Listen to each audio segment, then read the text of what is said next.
Hallelujah. Hallelujah. Do you want glory to manifest in our lives? क्या आप चाहते हैं महिमा आपके जीवन में प्रकट हो जाए? This is the way. यही वो तरीका है। Hallelujah. Raise up the valleys, bring down the mountains, straighten the crooked paths, and smoothen the rough places. घाटियों को भर दो, हर पहाड़ और टीलों को नीचा करो, टेढ़ा मेढ़ा मार्ग और ऊंचा नीचे मार्ग को चौरस करो। Hallelujah. Allow the Holy Spirit to work it out in our lives. पवित्र आत्मा को अनुमति दे कि वो ये काम हमारे जीवन में करने Just पाए। open our lives. Let Him lead us into a great time of repentance. अपने जीवनों को आप खोल दें, पवित्र आत्मा को अनुमति दे कि वो हमें उस पश्चाताप मन फिराव की ओर ले चले। I have been reading about great revivals. मैं बड़े बड़े जागृतियों के बारे में पढ़ रहा था And many times revival begin when people start to repent.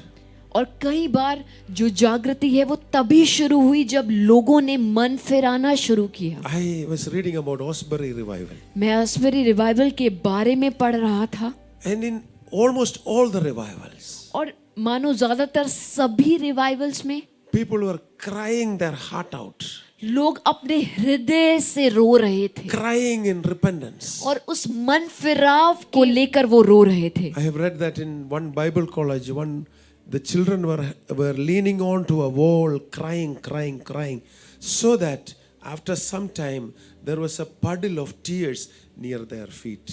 मैंने ऐसे देखा कि एक कॉलेज में कुछ बच्चे जो थे, जब वो अपने मन फिराव के रूप में दीवार पर सट कर रो रहे थे, इतना रो रहे थे कि वहां पर पानी उनके आंसू से वहां भर गया, उनके पैर रखने की जगह पे आंसू Turn to your भर गए। neighbor and say, there is a time for repentance also.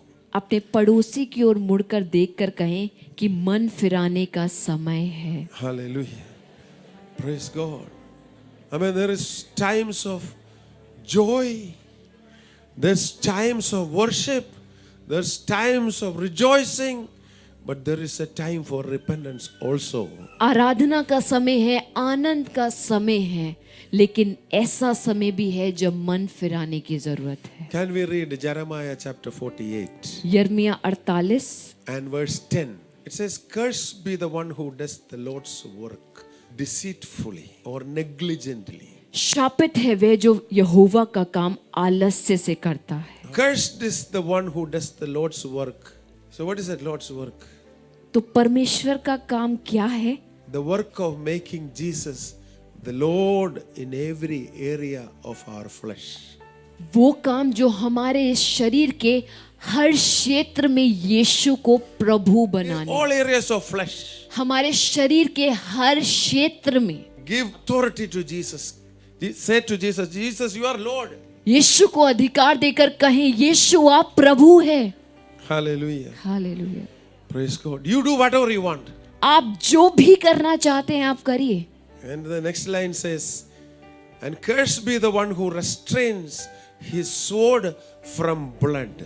और दूसरी पंक्ति में लिखा है, वह भी जो अपनी तलवार लहू बहाने से रोक रखता है। That is about one who gently deals with the lust in his flesh. और ये उस व्यक्ति के बारे में है जो अपने शरीर में लालसाओं से बड़े आराम से व्यवहार करता है। No. Hallelujah. Let that sword cut through our flesh. वो तलवार हमारे शरीर को काट देना चाहिए। Flesh.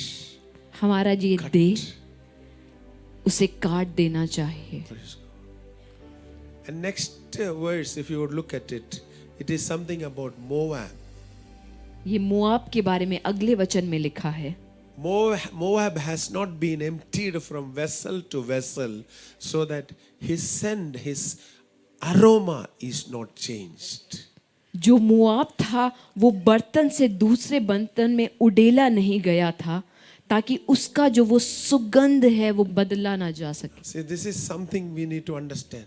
ये कुछ ऐसा है जो हमें समझने God की जरूरत है। prepares different vessels for our lives to be poured out. परमेश्वर हमारे जीवन को उड़ेलने के लिए अलग अलग बर्तनों को तैयार करता है। God pours our lives into different vessels to what? He wants to get rid of the drugs. परमेश्वर हमें अलग अलग बर्तनों में उड़ेलता है ताकि जो बची हुई चीजें हैं वो हमारे अंदर से निकल जाए। Sometimes He may pour us into vessels of misunderstanding. कई बार वो हमें जहाँ पर गलत फहमी के बर्तनों में डालता है, Sometimes accusations. कई बार जहाँ पर दोष लगाने का बर्तन होता है, Sometimes He pours us into vessels of dark trials. कई बार अंधकार से भरे हुए चुनौतियों के बर्तन में डाल देता है। Why? क्यों? To get rid of the dregs. ताकि जो बची हुई बातें हैं वो भी हमारे अंदर से निकल जाए। He pours us into one vessel. वो हमें एक बर्तन में डालता है। They make the wine. This is the process they use. क्योंकि जब वो दाखरस बनाते हैं तो यही प्रक्रिया का इस्तेमाल वो करते हैं। They pour it into one vessel. वो एक बर्तन में डालते हैं The drugs settle. और उसके बाद जब उसका जो चीजें हैं Then जो उसमें it's से poured out into another vessel. जो उसमें से निकलना है जब वो नीचे बैठ जाए तब दूसरे में डालते हैं। Then also to another vessel. उसके बाद उसे और शुद्ध करने के लिए दूसरे बर्तन में डालते हैं। Finally, it is that pure. और जब वो पूर्ण रूप से शुद्ध हो जाता है, Hallelujah. Likewise, God, you pours us into different vessels. वैसे ही हमें भी साफ करने के लिए और शुद्ध बनाने के लिए All we need it is to be at rest. परमेश्वर हमें अलग अलग बर्तनों में उड़ेलता है। इतना ही है कि हमें जानना है इस Let बात Him को eliminate all the drugs from our lives. कि वो भी हमारे जीवन से सारी अशुद्धियों को हटा दे। Whenever He takes us through all this, जब don't try to justify us.